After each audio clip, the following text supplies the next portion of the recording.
Looking to replace my run capacitor for my AC compressor, but the tag is rusted off. I was looking for the size of capacitor needed for compressor CR34KF off 130.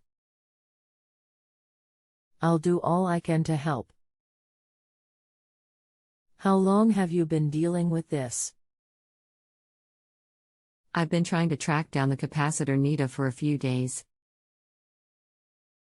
Do you plan on doing the work yourself? Yes. Anything else we should know to help you best? 05H3037OB is the compressor Curial number. If that helps, it is in a concord AC condenser. What is the concord model number? Q10A36A1 is model. It is serial #1065H232336 if that helps. Thank you. Moment.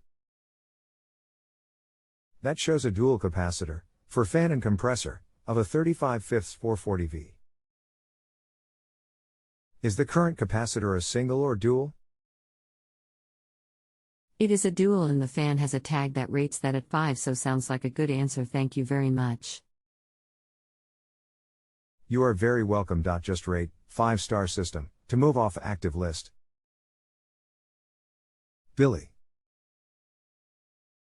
If you have a home improvement or appliance question and want to chat with an expert now, visit justanswer.com/YTHI.